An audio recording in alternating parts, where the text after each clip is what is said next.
Hola, buenas tardes. ¿Se escucha bien?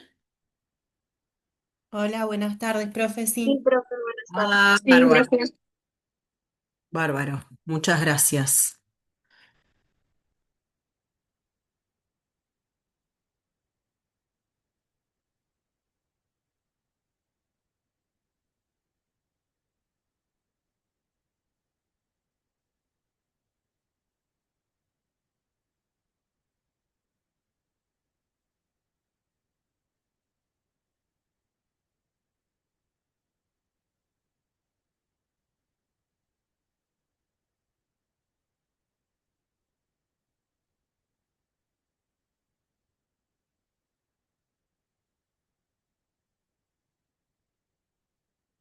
Bueno, ahí les comparto la clase.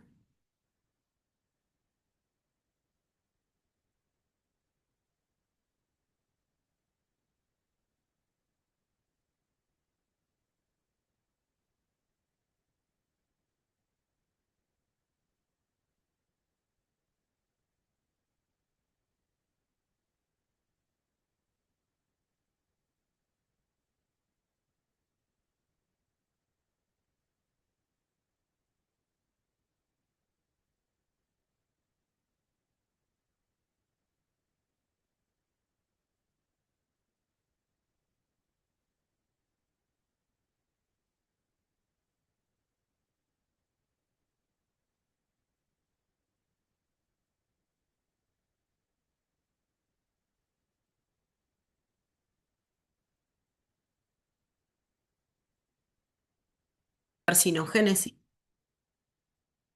Ahí va la grabación.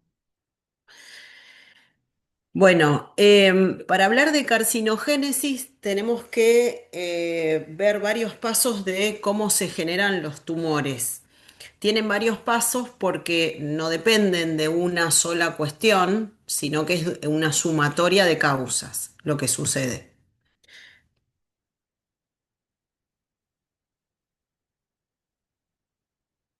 Bueno,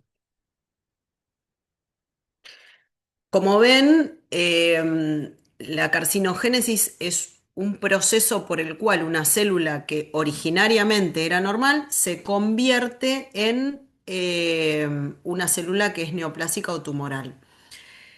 Esta célula que se convierte en tumoral no va a ser igual al resto de las células, va a ser diferente y todas sus células hijas van a heredar las mutaciones que tengan esta célula originaria. Eso quiere decir que es monoclonal, es decir, de esa célula que contiene errores genéticos, todas sus células hijas van a heredar los mismos errores genéticos. Entonces, eso se llama clona. ¿Por qué? Porque las células hijas son iguales a la célula madre y van a contener estos errores genéticos. Por eso se llama monoclonal.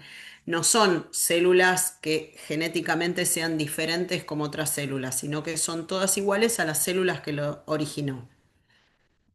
Y el otro concepto importante es que una mutación en el ADN no alcanza para generar un cáncer, sino que es una acumulación de errores genéticos que se producen en distintas partes en el ADN y en otros genes que no son parte del ADN que generan los tumores. Entonces, por un lado, tenemos que hablar de lo que es el control de la división celular.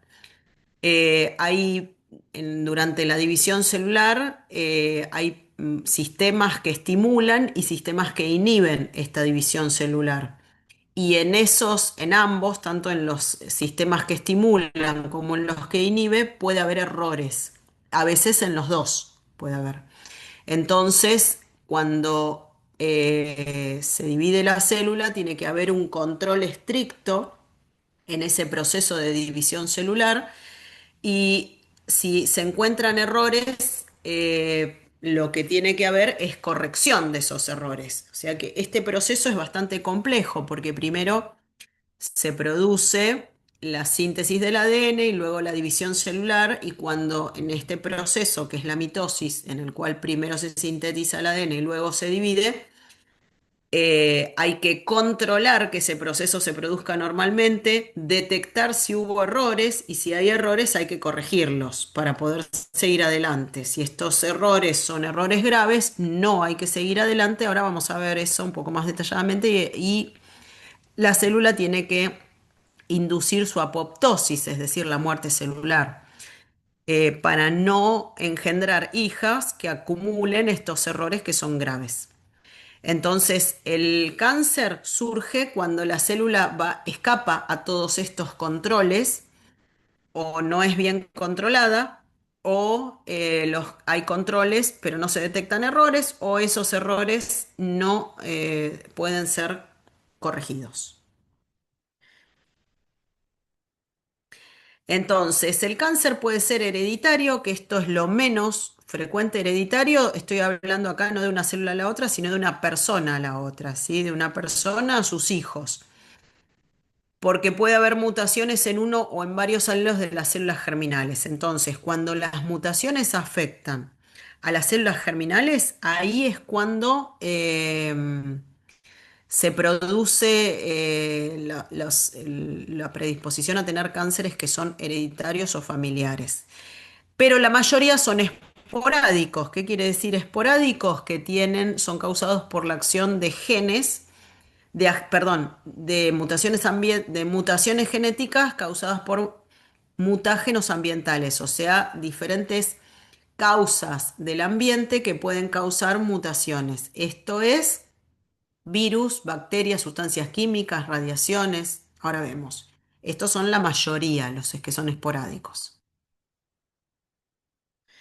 Bueno, las, cómo es la alteración genética? Bueno, la alteración genética puede estar en los genes propiamente dichos, es decir, en el ADN, o pueden ser epigenéticas. ¿Qué quiere decir epigenéticas? Que puede haber alteraciones de las enzimas, o en realidad de genes que codifican para enzimas, que se van a ocupar de vigilar la síntesis del ADN, de detectar los errores o de corregir estos errores. Entonces, esas enzimas que traen errores genéticos, que se ocupan de vigilar, detectar los errores, o sea, controlar, detectar los errores y corregirlos, que son distintos tipos de enzimas, traen ellas mismas errores genéticos que hacen que no sean enzimas normales, que no funcionen normalmente, o sea que su función de vigilancia o de detección o de corrección de errores no la van a poder desarrollar normalmente. Es decir, hay mutaciones que se producen en el ADN y mutaciones que se producen en los genes que codifican para las enzimas que van a vigilar, controlar, detectar los errores y corregirlos. Ahí puede haber mutaciones en las dos cosas, ¿sí? Genéticas es en el ADN, epigenéticas en estas enzimas que se ocupan de vigilar y corregir. Por lo tanto, no van a poder hacerlo. En general, no sucede uno o el otro, suceden las dos cosas, ¿sí? Errores en el ADN y además errores en las enzimas que se ocupan de estas funciones y se van acumulando los errores y es la suma de estos errores genéticos lo que lleva a desarrollar el cáncer. Para entender más a nivel molecular lo que sucede, tenemos que entender cuáles son las mutaciones de los genes que son clave en la síntesis del ADN. Y después lo que dijimos recién, la inestabilidad en el genoma, o sea, en el ADN, que predispone a generar errores, y las alteraciones epigenéticas de estas enzimas, ¿sí? Entonces, ¿cuáles son las mutaciones claves? ¿En qué genes? Primero en los protooncogenes u oncogenes. Estos son genes que van a codificar para la síntesis de ciertas proteínas, como por ejemplo el RAS y el MYC, son proteínas o enzimas, todas las enzimas son proteínas, que se ocupan de acelerar la síntesis del ADN, ¿sí? Esto es muy importante porque estas enzimas actúan en el momento que es necesario producir la mitosis. Recuerden que acá voy a frenar y vamos a hacer un repaso de lo que vimos en la primera clase del año. que era sobre embriología y en esa clase hablamos de qué era la mitosis y la meiosis. La mitosis es un proceso de reproducción celular en el cual el ADN primero se separa la doble cadena, la doble hélice, se separa, cada una de esas cadenas se copia, entonces me quedan dos doble hélice, por lo tanto me queda el doble del material genético. Una vez que se duplicó el ADN, se divide la célula, se divide el núcleo, luego se divide el citoplasma con la membrana, formando dos células hijas, deja de existir la célula madre y son clonalmente exactamente igual a la célula madre que las originó. Ahora, esto se llama mitosis, ¿sí? ¿Qué es la meiosis? Es el proceso de reproducción celular mediante el cual la célula no duplica el material genético para luego dividirse, sino que directamente lo divide. Por lo tanto, cada célula hija va a tener la mitad del material genético. Esto sucede únicamente en las células sexuales. ¿Cuáles eran las células sexuales? Los óvulos o los espermatozoides. No sucede en ninguna célula somática, que son todas las demás del organismo, ¿sí? O sea, en todas las células somáticas hay mitosis, solo en las células sexuales sucede la meiosis, ¿sí? Habiendo aclarado esta diferencia entre mitosis y meiosis, en general, casi todas las células somáticas, menos las sexuales, que no son somáticas, son sexuales, el resto se dividen todas por mitosis. Entonces, primero se duplica el ADN, luego se divide. Eso es mitosis. Ahora, en este proceso de separar las doble hélices y hacer una copia de cada una de las hélices para terminar formando dos doble hélices, o sea, el doble del material genético, esta duplicación puede tener errores, ¿sí? El error no viene en la división de las células, sino en la duplicación del material genético, porque a cada una de las cadenas de ADN, una vez que se separan, hay que hacerle una copia y esa copia es la que tiene errores genéticos. Entonces, por un lado, ¿cómo actúan? Volviendo a esto, cierro el paréntesis, ahora ya les expliqué que era mitosis y meiosis, si bien ya lo tienen que saber porque lo vimos en la primera clase del año, es una refrescada. Los protoncogenes son genes que codifican para enzimas que activan este proceso de mitosis. El proceso de mitosis, ahora vamos a ver, tiene distintas fases con nombres y la célula no se está reproduciendo todo el tiempo, se reproduce cuando es necesario. Por ejemplo, me operaron, me corté, tengo que cicatrizar la piel, tengo que cicatrizar un tejido, no solo la piel, más profundo, no importa. Ese momento es cuando es necesario más cantidad de células y ese momento es cuando estos oncogenes, estas enzimas que son codificadas por estos protoncogenes, van a ir a estimular las células de ese órgano, sea la piel, sea de, no sé, el hígado, el riñón, del tejido que sea, y decirle, ahora es necesario entrar en mitosis. Es decir, ¿la célula está todo el tiempo dividiéndose? No, no, para nada, porque no es necesario todo el tiempo que estén reproduciéndose sin control. No, hay momentos que están viviendo su vida normal sin necesidad de reproducirse. En un momento llegan estas enzimas, RAS, MYC y otras que son derivadas de oncogenes, que lo que hacen es estimular que la célula entre en mitosis. ¿Sí? Nada más que eso. Vamos a ver los que siguen. Genes supresores de tumores, por ejemplo, la P53 o el RB.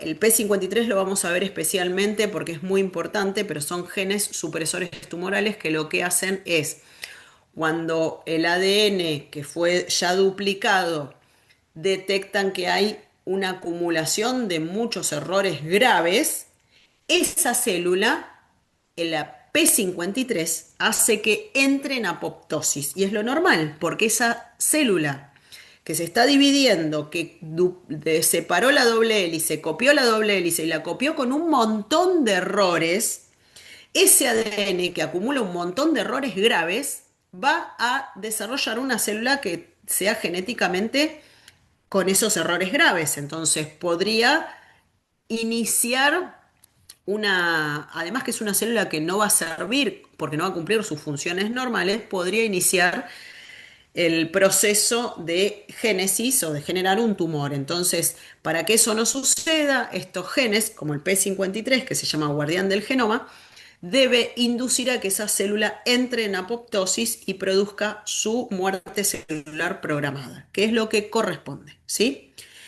Y por último, tenemos abajo los genes que codifican para enzimas que son reparadoras del ADN, que es algo intermedio, las reparan nada más, lo arreglan, ¿sí? Entonces, los genes protoncogenes estimulan el inicio de la mitosis, los genes supresores, cuando detectan errores graves que no se pueden arreglar, lo que hacen es inducir la apoptosis, y los genes reparadores.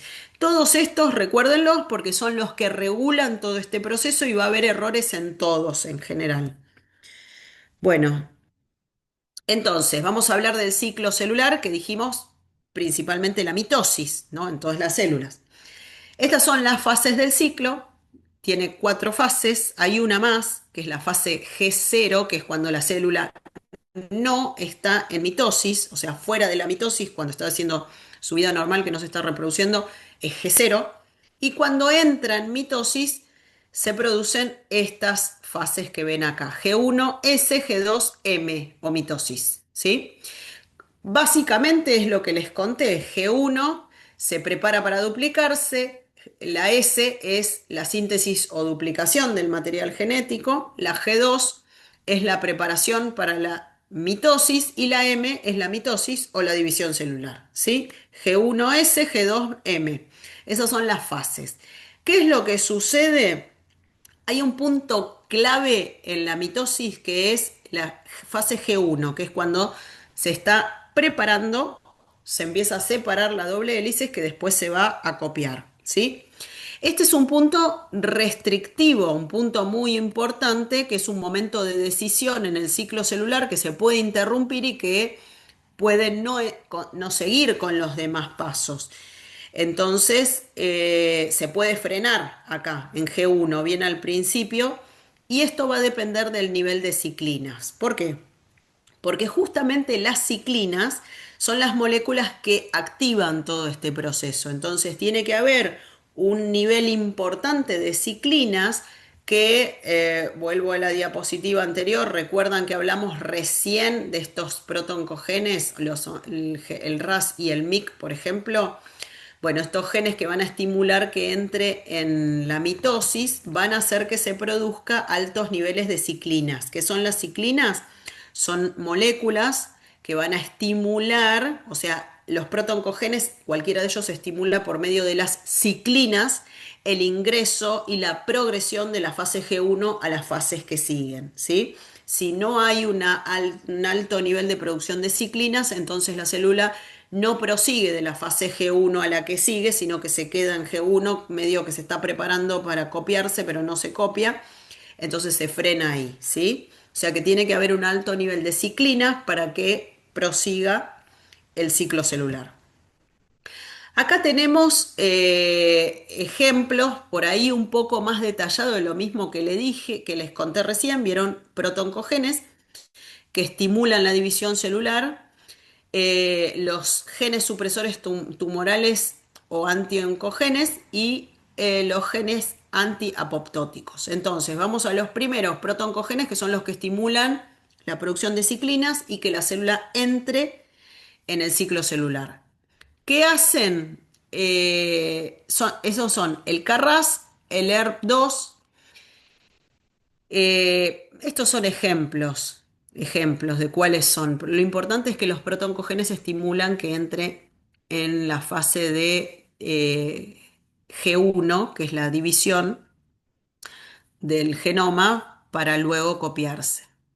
Después tenemos los genes supresores tumorales que, por el contrario, frenan a las ciclinas, detienen G1 y ahí controlan. Cuando controlan, si detectan errores, se estimula la apoptosis. Y esto lo produce principalmente el P53, se los vuelvo a repetir, es recontra importante el P53, que le dicen guardián del genoma, porque el guardián del genoma lo que hace es detectar errores graves. Cuando hay muchos errores graves, la P53 estimula la apoptosis, ¿sí? Y este gen suele estar mutado, o sea, alterado. ¿Está alterado solo el ADN? No, el ADN puede acumular errores graves, pero además el gen que debería controlarlo, la proteína que depende del gen que debería controlarlo, y no lo puede hacer correctamente, que debe inducir la apoptosis cuando hay errores graves, no puede inducir la apoptosis porque tiene una mutación que hace que esa P53 no funcione normalmente. ¿Sí? Entonces, esto es importante para entender cómo no solo los errores genéticos se acumulan en el ADN, sino que además esos errores genéticos generan proteínas como la P53, que debería inducir la apoptosis, que es eh, que está mutada y por lo tanto, si el P53 está mutado, no va a funcionar adecuadamente y no induce la apoptosis. Entonces, esa célula o esa célula que contiene un ADN con muchos errores no va a entrar en apoptosis y va a seguir el ciclo celular. Se va a terminar dividiendo en células hijas. Por último, los genes antiapoptóticos que inhiben la apoptosis, en general, cuando se sobreexpresan,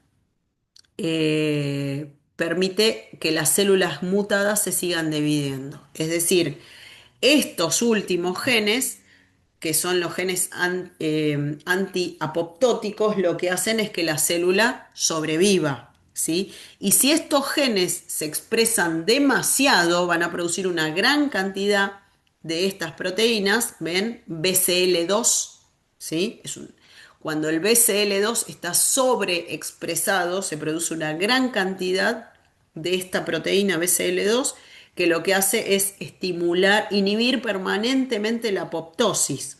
Entonces, no solamente el P53 que debería inducir la apoptosis está mutado, no puede actuar, por lo tanto no puede inducir la apoptosis, sino que otros mecanismos, como por ejemplo el BCL2, que es este último que les estoy contando, cuando está sobreexpresado por mutaciones en los genes que la codifican, lo que hace es estimular permanentemente la división celular e inhibir la apoptosis, ¿sí? Es antiapoptótico, o sea, frena la apoptosis.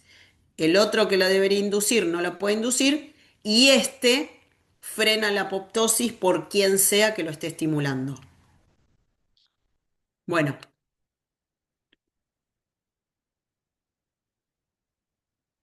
estas son las etapas de la carcinogénesis.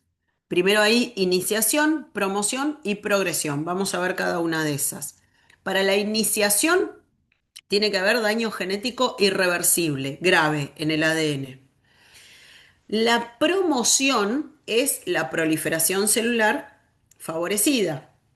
Es decir, ¿una sola célula genera un tumor? No, tiene que haber un montón de células para que haya un tumor. O sea, una sola célula que acumula mutaciones, por más grave que sean, y no genera un tumor. Entonces, recuerden, por todos los mecanismos que vimos en la diapositiva anterior, esa célula que acumula un montón de errores graves e irreversibles ya tiene mutaciones muy serias por todos los errores que vimos previos, errores en la que tiene que inducir la apoptosis, en la que la tiene que controlar, en sobreexpresión de los genes antiapoptóticos. Todos esos errores hacen que la célula sobreviva y que no se frene el ciclo celular, sino que pueda duplicarse y dividirse, acumulando esos errores igual y llevándolos, heredándolos a sus células hijas que son monoclonales, o sea, pertenecen a la misma clona, son clonalmente igual que la célula madre, ¿sí? Entonces, estos errores genéticos se van a acumular y además de acumularse, se van a heredar a las células hijas y pierden el control de la reproducción. ¿Por qué pierden el control? Porque están inhibidos o no pueden funcionar los genes que inducen la apoptosis, porque están sobreestimulados los genes antiapoptóticos, entonces sobreviven. No deberían sobrevivir cuando estos genes que regulan la síntesis funcionan normalmente, pero como estos genes no funcionan normalmente, sobreviven acumulando estos errores, ¿sí? Entonces se reproducen sin control. ¿Por qué? Porque perdieron el control normal de que se hace durante la mitosis. Y se reproducen, se reproducen, se reproducen y se reproducen rápidamente, muy rápidamente, porque perdieron ese control, ¿sí? Entonces, ¿qué les pasa? ¿Responden a las ciclinas? O sea, ¿necesitan que los estimulen para entrar en el ciclo celular, en la mitosis? No, los tumores no necesitan eso. No necesitan eso porque justamente si tienen protoncogenes que están mutados, los protoncogenes, las células mutadas no van a responder a los protoncogenes, los ignoran, se reproducen constantemente, no necesitan que los estimulen, se reproducen sin control y acumulando y heredando las células hijas esos errores genéticos gracias a que se perdió el control en la mitosis, ¿sí? Por último, la progresión. ¿Qué es la progresión? Acumulación de alteraciones, como vimos en el ADN y epigenético en todas las moléculas que lo controlan, pero además van adquiriendo otras mutaciones que además de hacerlos inmortales, ¿por qué son inmortales? Porque justamente se reproducen sin control, rápidamente, ¿sí? No necesitan estímulo, no les inducen la apoptosis, no les controlan en los genes, no les reparan los genes, nada. Entran en un automatismo que hace que se reproduzcan sin control. Pero eso solo no alcanza porque un tumor para producir daño lo que hace es invadir los tejidos y generar metástasis a distancia. Entonces, para esto necesita acumular otro tipo de mutaciones que le dé ciertas características.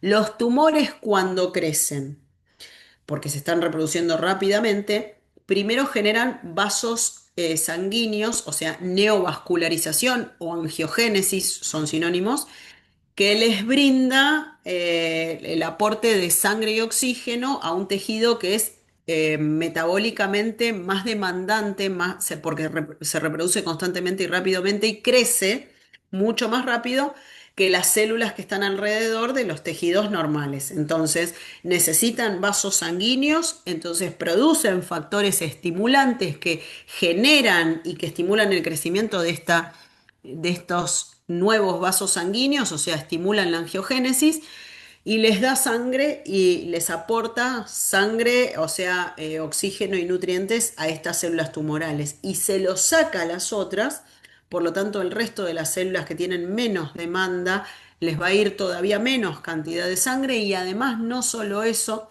las células tumorales cuando crecen no es que empujan o aprietan al resto de las células que son normales, no, se meten en el tejido normal y al quitarle nutrientes se mueren todas las células que están normales alrededor. Entonces así van creciendo e invadiendo, ¿sí? El órgano o tejido al que pertenecen. Bueno, vamos a hablar de la iniciación, que es la primer fase. Hay distintos carcinógenos, o sea, los que pueden estimular estas mutaciones inicialmente. ¿Cuáles son? Físicos, químicos y virales. Físicos pueden ser las radiaciones ultravioletas, las del sol, por ejemplo, las radiaciones ionizantes que pueden dañar el ADN e inhiben la función de la P53. Los carcinógenos químicos, como por ejemplo los hidrocarburos policíclicos, la nitrosamina, la aflatoxina del cáncer hepático, cualquiera de esos son químicos que causan mutaciones irreversibles. Y por último, los carcinógenos virales, que los producen algunos virus que introducen oncoproteínas en el ADN de la célula y activan los protoncogenes, así que hacen que la célula entre en mitosis permanentemente y se vuelva inmortal. Estos virus pueden ser el HPV, el virus del papiloma humano, el virus de la hepatitis B o el de la hepatitis C, que pueden generar hepatocarcinoma, y el virus Epstein-Barr, que puede generar linfoma. Y hay algunas bacterias como el Helicobacter pylori en el estómago y duodeno que puede generar cáncer de estómago. Bueno, acá son los ejemplos clínicos que les nombré recién.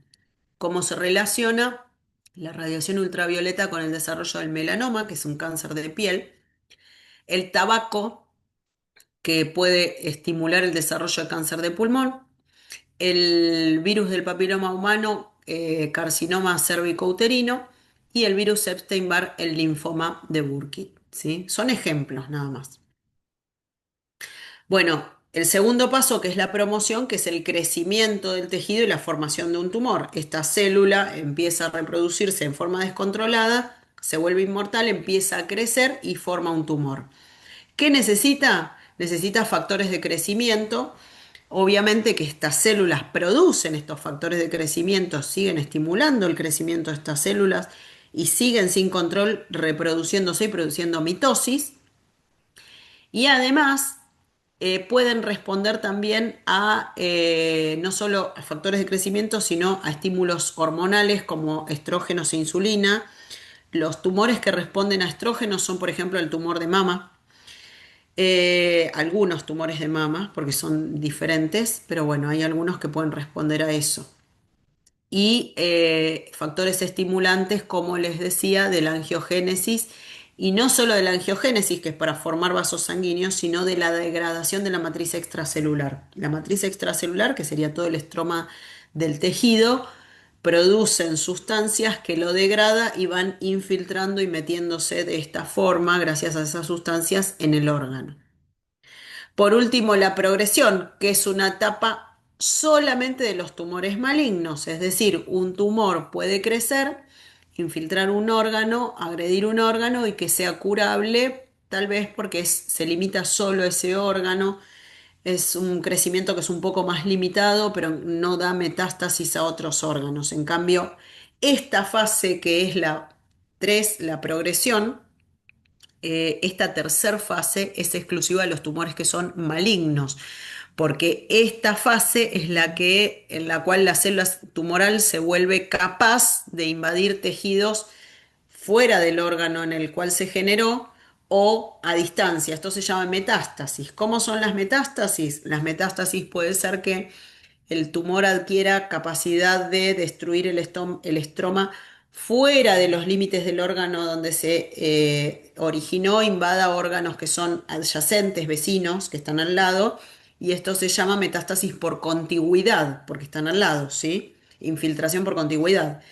También existe tumores que producen ciertas sustancias que los liberan, los separan del tumor original y tienen la capacidad de meterse en los ganglios linfáticos, circular por perdón, en la circulación linfática, circular por la circulación linfática y producir metástasis en los ganglios más cercanos o tal vez ya con más tiempo lejanos también.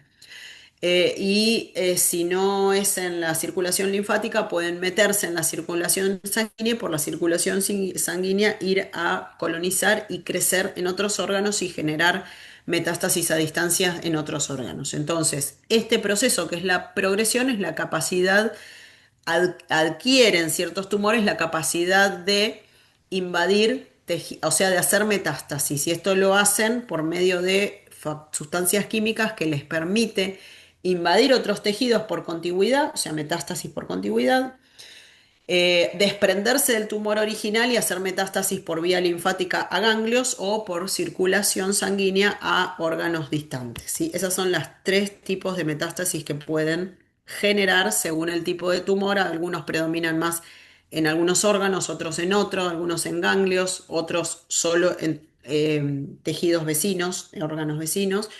Depende de cada uno los factores químicos que produzca, ¿sí?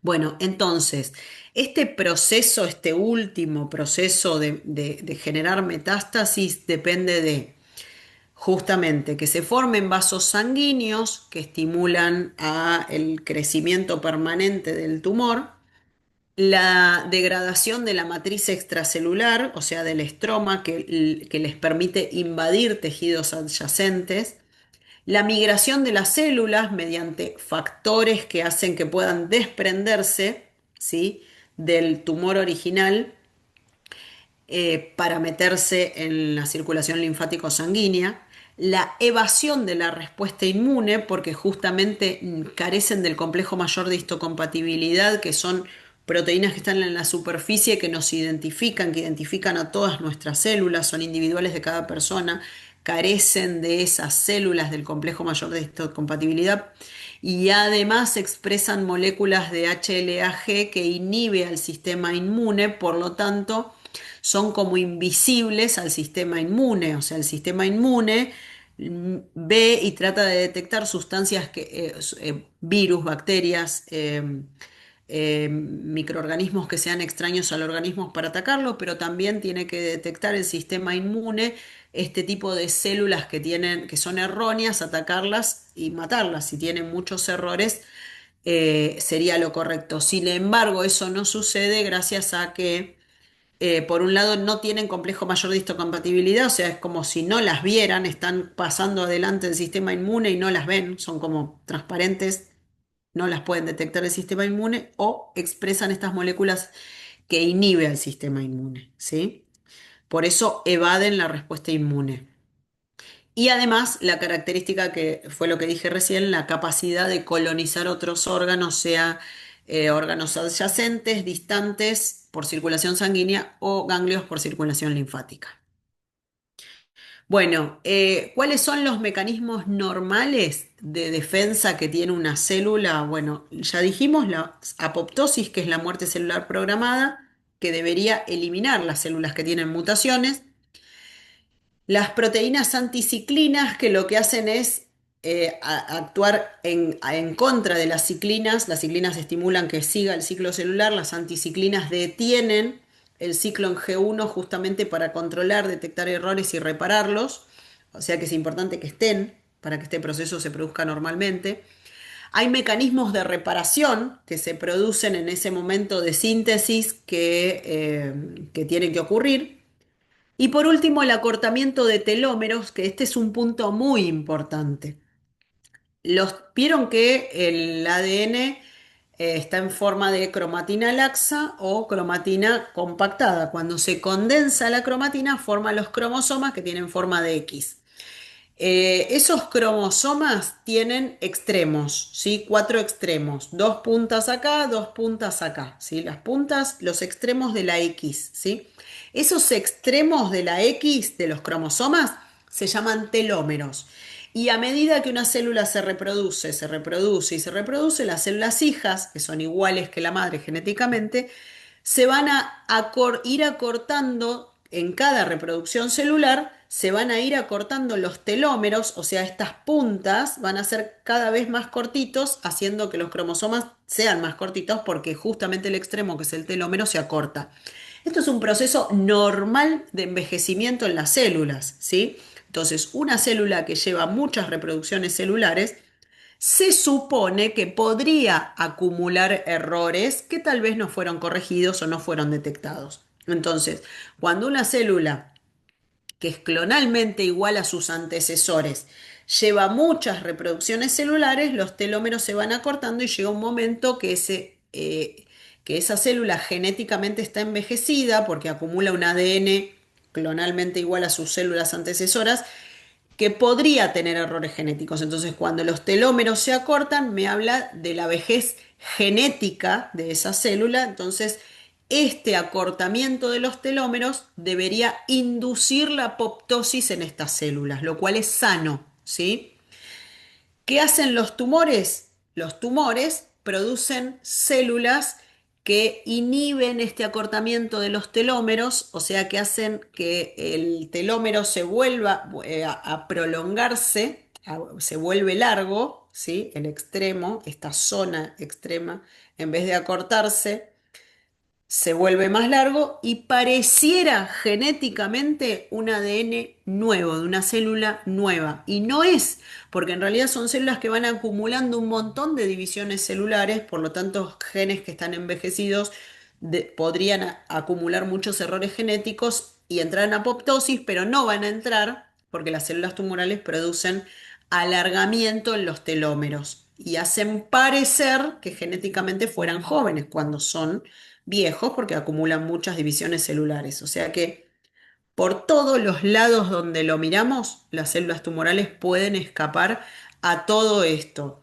a las anticiclinas que frenan y hacen que se controle, pueden escapar a la apoptosis, pueden escapar a la reparación del ADN y pueden escapar al acortamiento de los telómeros gracias a que alargan los telómeros para que no sean reconocidas como células envejecidas.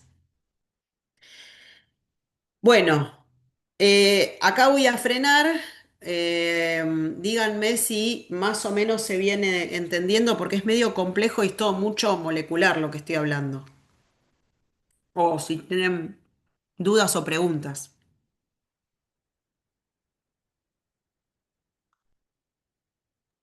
No, pues por el momento yo lo vengo siguiendo bastante bien.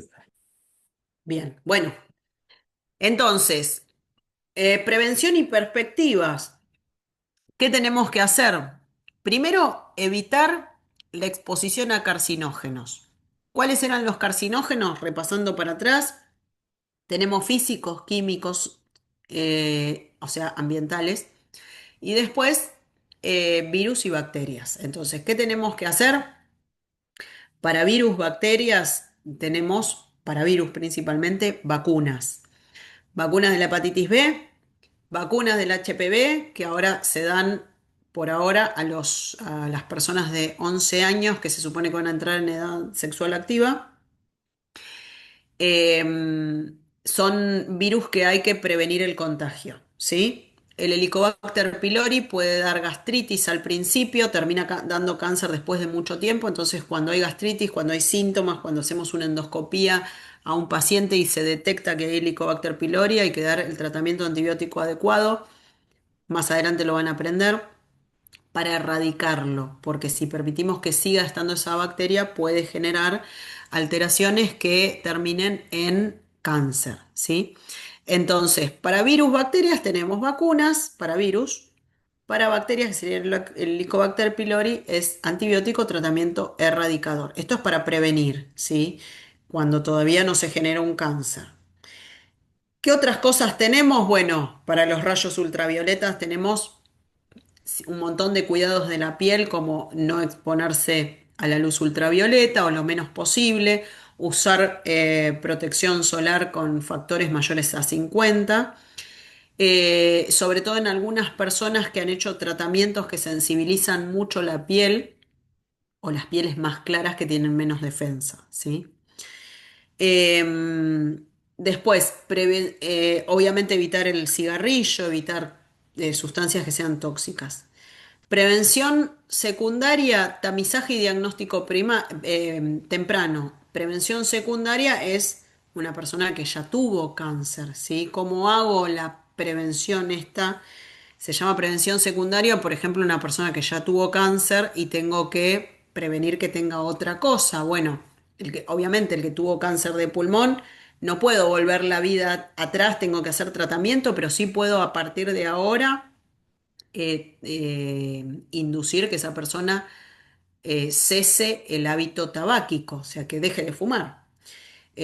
Puedo también hacer control con el tema del HPV, si bien ya lo tuvo, tengo que tratar de que esa persona adhiera a los controles, Papá Nicolau, colposcopía, mamografía o lo que corresponda, todo el tiempo, todos los años, cada 6 meses, lo que necesite, ¿sí? Por último, tenemos nuevas terapias dirigidas e inmunoterapia. Estos son tratamientos más novedosos que se usan para el cáncer. Son tres etapas re distintas. Una es cuando no hay cáncer, tratar de evitar todo el contacto o la exposición ambiental, que son cosas que ya sabemos. Evitar el cigarrillo, factor alto para el protector solar y las vacunas, son cosas que ya sabemos. El segundo sería cuando ya hubo cáncer, prevenir que esto siga, o sea, si hay un factor que podemos sacarlo. Y los tratamientos, bueno, se los voy a contar por arriba porque no son cosas que ustedes tengan que saber a esta altura. Para el enfoque para la investigación molecular, estas son perspectivas de lo que se está estudiando. Tenemos Por un lado, se están estudiando a nivel del genoma, a nivel del transcriptoma, que serían las moléculas del ARN mensajero, y el proteoma, que son moléculas proteicas de una sola célula. Es decir, recuerden que el genoma, es decir, el ADN, se transcribe en ARN, el ARN sale del núcleo porque el ADN no puede salir y en base a esa receta que lleva el ARN se sintetizan proteínas, que es lo que ordena el ADN. Entonces, estos serían los tres niveles, el ADN, el ARN y las proteínas que se sintetizan. A esos tres niveles se están estudiando distintas estrategias. ¿Ven? A nivel del genoma, un solo cambio de un nucleótido o de lesiones que son o duplicaciones pueden inducir la iniciación o la progresión, que son las etapas que vimos. O sea, en el ADN, un solo cambio de un nucleótido. Los nucleótidos son adenina, guanina, citosina, son los distintos nucleótidos que forman toda la larga cadena de ADN. El cambio de un solo nucleótido puede hacer que cambie radicalmente un gen y que ese gen tenga errores graves. A nivel del transcriptoma, o sea, del ARN, que es el que transcribe la receta del ADN y sale del núcleo hacia el citoplasma, el ARN que lleva el código genético puede llevar la receta anómala, ¿sí? Y generar proteínas anómalas que justamente, por ejemplo, van a ser estas que van a controlar el ADN mal, porque tienen errores genéticos, entonces lo van a controlar mal y no van a detectar esos errores o no los corrigen, ¿sí? Y por último, el proteoma, que serían las proteínas que se sintetizan con este ADN erróneo, que también al ser elaboradas con errores, ofrecen, por un lado, no van a detectar ni corregir errores genéticos, pero por otro lado también estos tres, tanto el genoma, o sea, el ADN, el ARN o las proteínas sintetizadas, pueden ser blanco que se utilice para el diagnóstico o para el tratamiento. Bueno, como conclusión, porque ya terminamos, la carcinogénesis es un proceso multietápico y multifactorial, quiere decir, tiene tres etapas, pero además depende de un montón de factores. Factores en el genoma, factores ambientales, factores epigenéticos, o sea, en las proteínas. Depende de varias cosas, principalmente esas tres que les dije.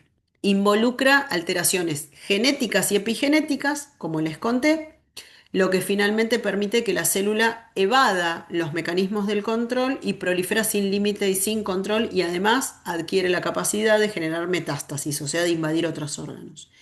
Y por último, la comprensión de todo este proceso que es complejo permite tener estrategias de prevención, porque sabemos que los factores ambientales influyen muchísimo en algunos cánceres, en otros no, pero eso nos hace entender cómo la prevención es muy importante y además también a comprender todas sus etapas y proceso molecular ayuda a desarrollar tratamientos nuevos. Bueno, y acá ya terminamos.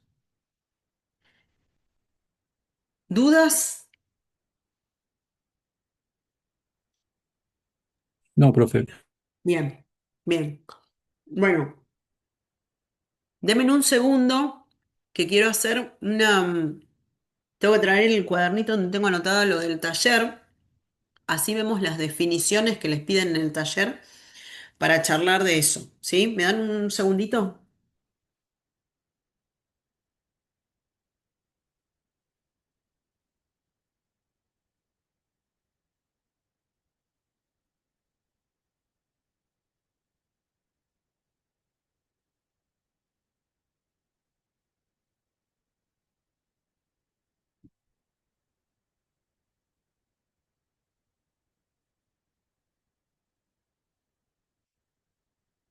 Bueno, en primer lugar, nosotros tenemos una forma. Dos cosas son importantes. Esto no hace falta que lo sepan, no se los voy a tomar, pero es importante como para ir entendiendo. Dos cosas importantes tenemos que hacer en un paciente que tiene cáncer o que sospechamos un cáncer. Dos cosas que son muy básicas, centrales y muy importantes. Uno es tener una biopsia que me dé el diagnóstico, es decir, la estirpe celular.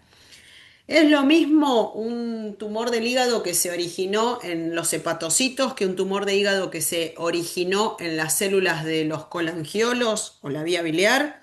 No es lo mismo, son distintos tipos de tumores. Uno es un colangiocarcinoma, el otro es un hepatocarcinoma. También puede haber otros tipos de tumores que se originen en otras células del parénquima o del estroma de cada órgano, ¿sí?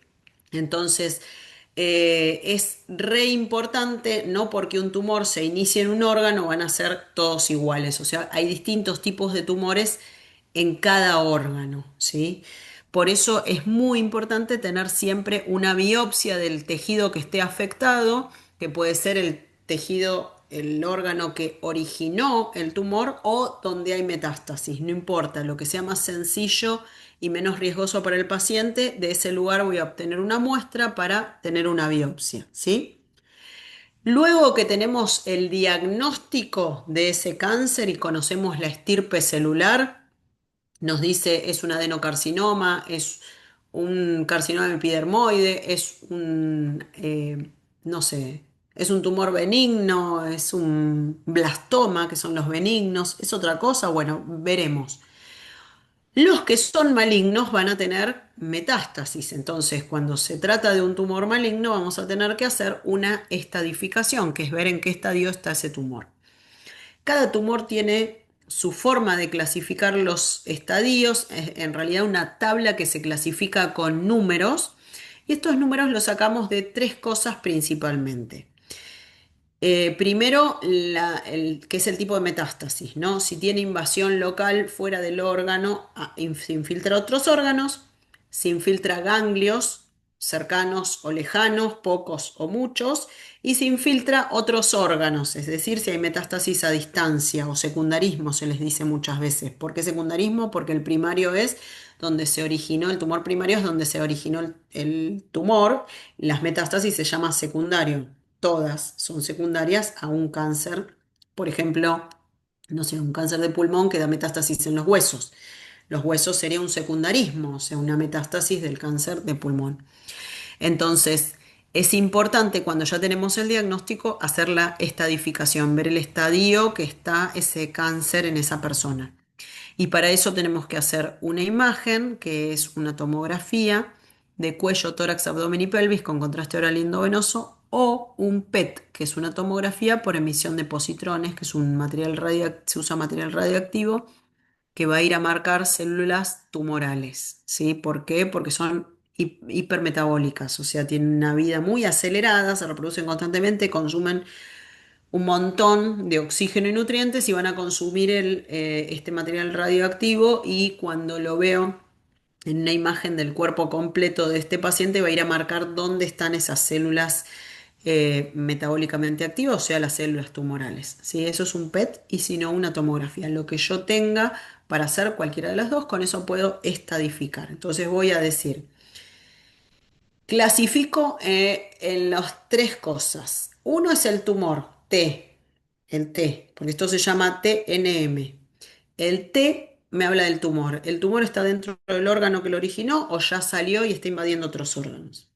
Si no invadió otros órganos será T0, si invadió otros órganos es T1.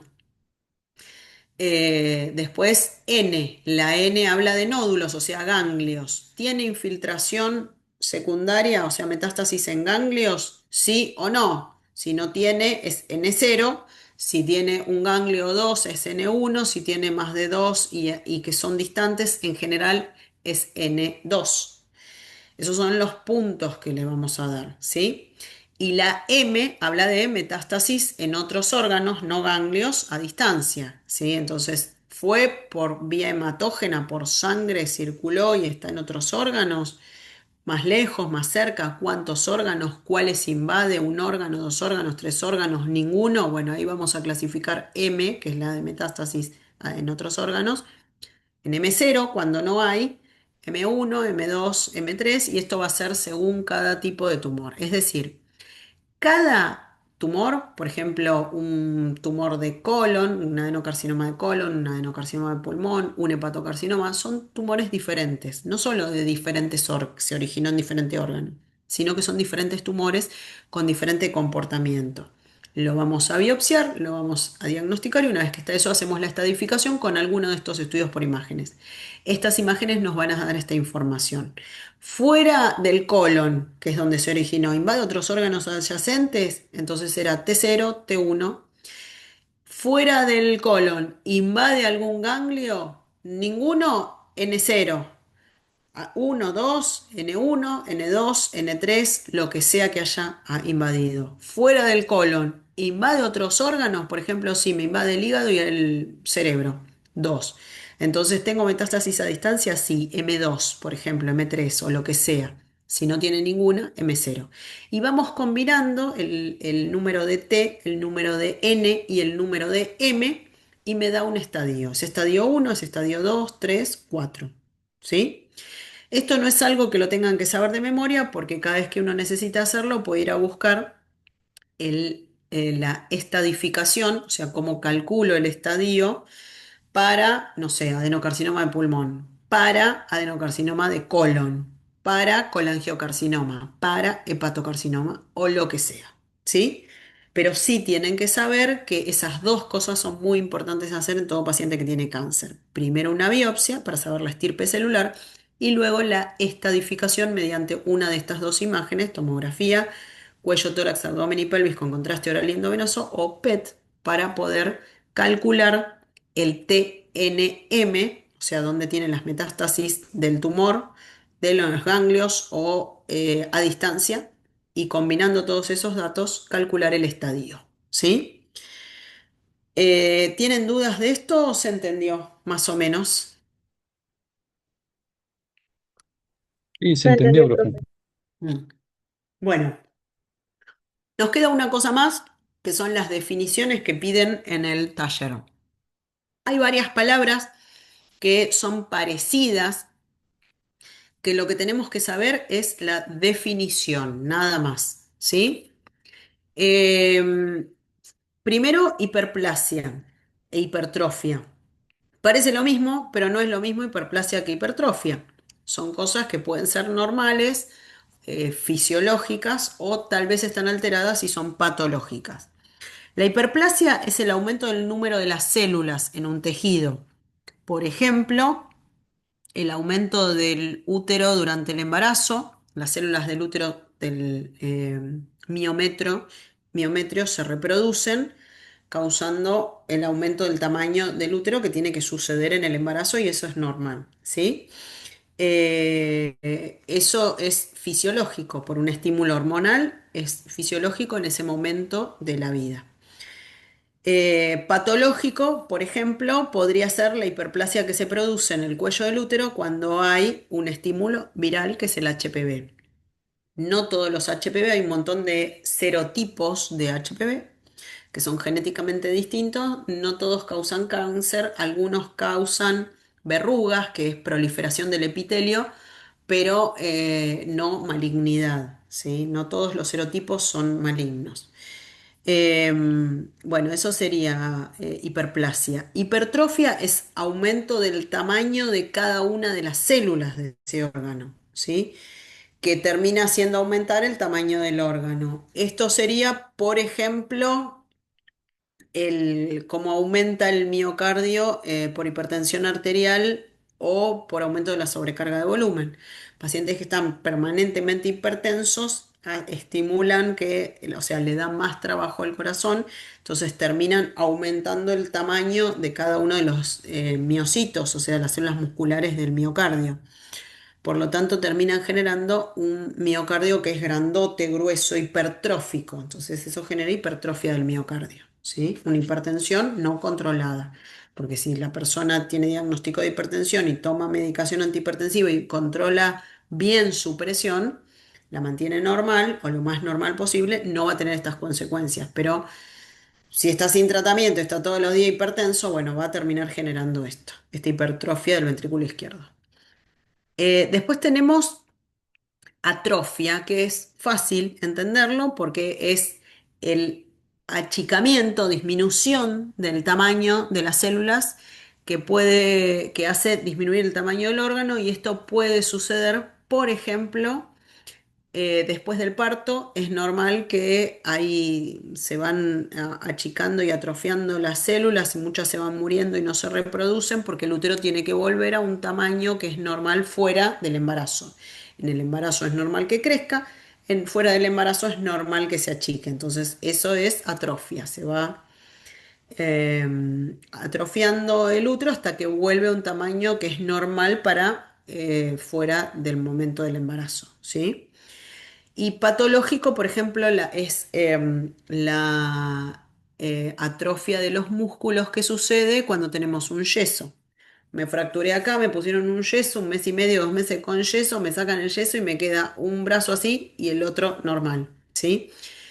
Eso se recupera fácilmente, pero bueno, por no haber hecho trabajo muscular en el brazo que está enyesado, es normal que se atrofien las células y que queden cada vez más chiquititas y que quede finito. Eso se recupera igual con ejercicio después. Ahora vamos a dos términos que son parecidos y generan confusión, que es la metaplasia, que quiere decir me parezco a otro, ¿sí? Son cambios que se producen en las células para tratar de resistir a cierta agresión. Por ejemplo, el esófago de Barrett.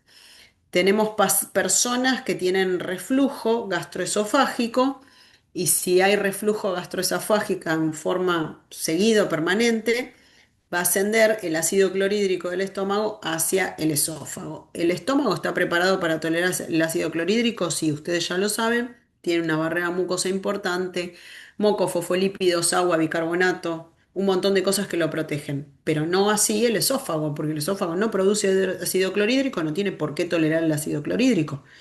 No debería haber ácido clorhídrico en el esófago. Ahora, si vuelve un poco, no pasa nada, pero si vuelve todos los días, hay reflujo gastroesofágico de ácido clorhídrico. Las células del esófago, que no tienen una barrera protectora mucosa como tiene el estómago, van a terminar cambiando y de ser células escamosas, o sea, como escamas, son células chatitas, van a terminar siendo células altas, grandotas, cilíndricas, más parecidas a las células del intestino que las del esófago, donde en realidad son originarias y donde están. ¿Y qué pasó? ¿Vinieron las células del intestino al esófago? No.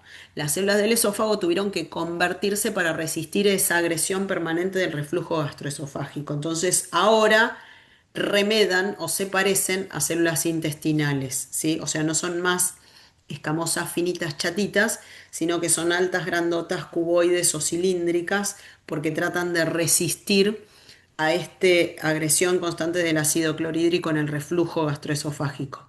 Eso se llama esófago de Barrett y cambia de un epitelio escamoso que tienen normalmente a un epitelio cilíndrico que parece que cuando uno lo ve nos hace acordar a que imita, pero no es imita porque es parecido al intestino.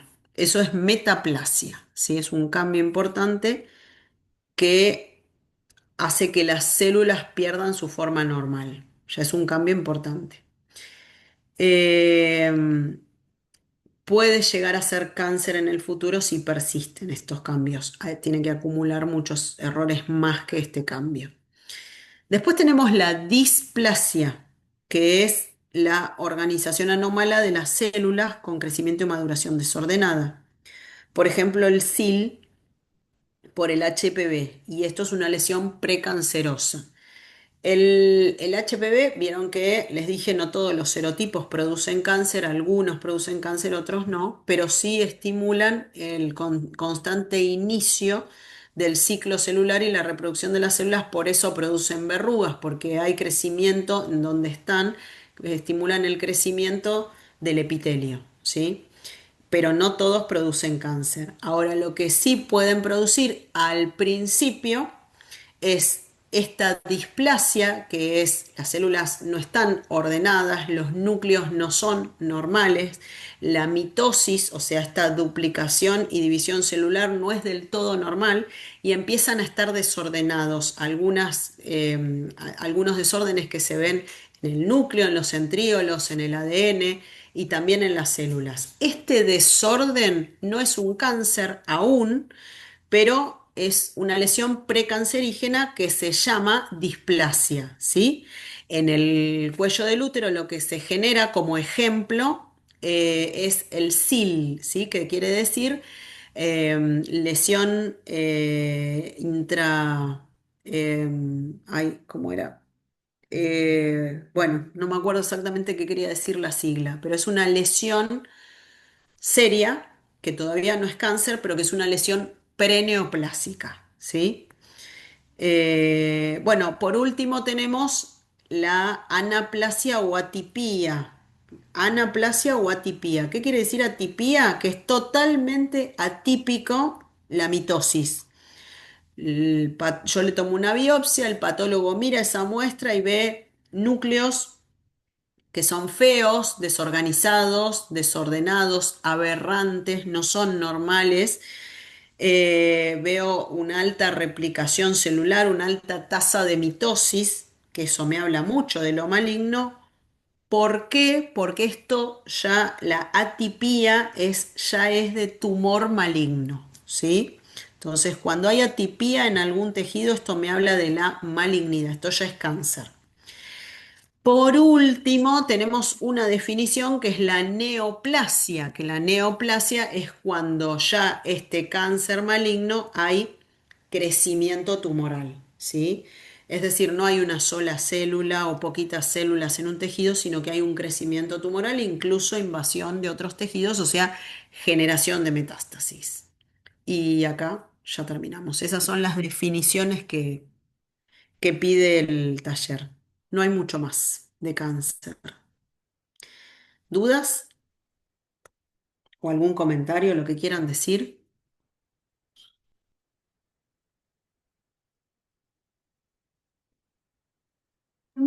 No, pero creo que tiene fecha de entrega, ¿no? Sería Ujú. antes del parcial. Sí, antes del parcial, por favor. Hasta la semana que viene tienen. Es muy Profe, sencillo. en la displasia es una organización anómala de las células, ¿por qué? ¿Por desorden de ellas o por qué se produce este desorden, esta anomalía? Esta anomalía se produce porque atrás de todo esto ya hay alteraciones genéticas, ya hay mutaciones. Tal vez las mutaciones en la displasia todavía no son tan graves como para generar un cáncer, porque vieron que para generar un cáncer, un tumor maligno, hay muchas cosas. Tiene que haber mutaciones en el ADN, mutaciones en los genes que controlan y arreglan el ADN o que inducen la apoptosis o que estimulan el ciclo celular.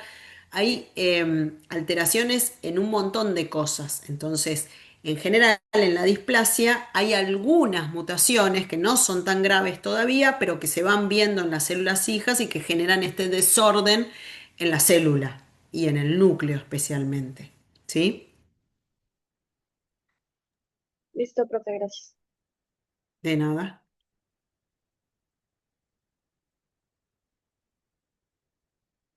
¿Alguna otra duda?